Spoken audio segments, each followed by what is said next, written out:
Sir, hindi ho ako naniniwalang magagawa ni Pretty Boy ang ganitong klaseng krimen.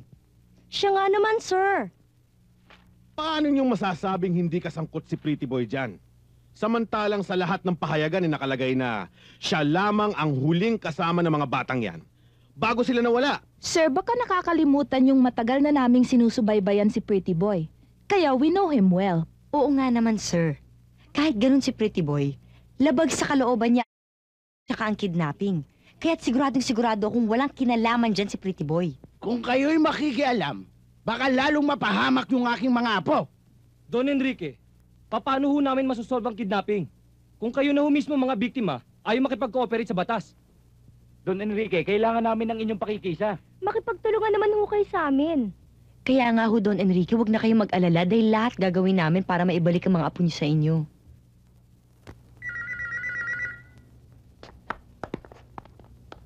Kayo na ang sumagot. Sagutin niyo na.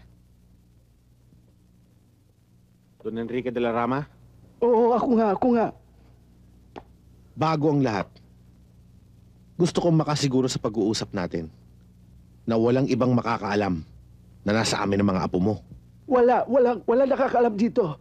Sa loob ng 24 oras, maghanda kayo ng 20 milyong piso. Baka hindi ko makayanan yun. Pero sisikapin ko na maibigay sa inyo. At huwag niyo lamang sasaktan ng aking mga apo at bigay niyo sa akin ng buhay. Paghanda ng pera, malalaman mo. Pwede ko bang makausap ang aking mga apo? Sandali lang.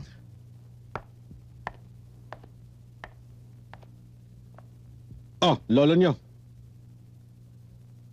Lolo, bilis! Tulungan mo na kami dito! Takot na takot kami, ang daming gas, hindi pa kami nakakakain! Huwag kayong matakot! Bilis, Lolo! Bilis! Lakasan ninyo ang loob nyo! At huwag kayong umiiyak! Tandaan ninyo ito! Walang dalaramang umiiyak! Opo, Lolo! Opo!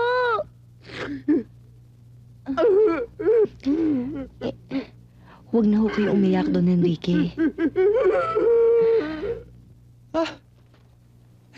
Sikat na ako. Nasa dyan yung mukha ko. Tingnan mo.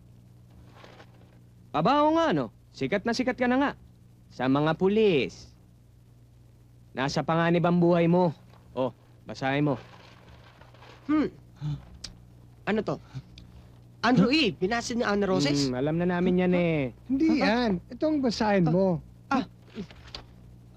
Kahapon, kininap ang 2 apo ng milyonaryong si Don Enrique de la Rama at ang pinaghihinalaan nilang kumidnap ay ang underworld character na walang iba kundi si Pretty Boy. Ha? Ako? Oh. Kidnapper? Sinasabi ko na nga ba eh. Kaya ayoko sumama sa inyo nung una pa eh. Alam ko mangyayari to eh. Babalik na nga lang ako sa Baguio. Magtatalim na ako ng karot. Paano mga bata? Nasa panganib ang mga buhay nila. Oo nga ano. Kung ako nga eh.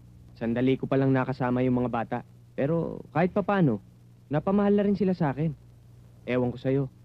Napamahal naman din sila sa akin eh. Pero, paano na ako? Ayoko niyan eh. Basta, bahala na kayo. Bahala ka rin sa buhay mo!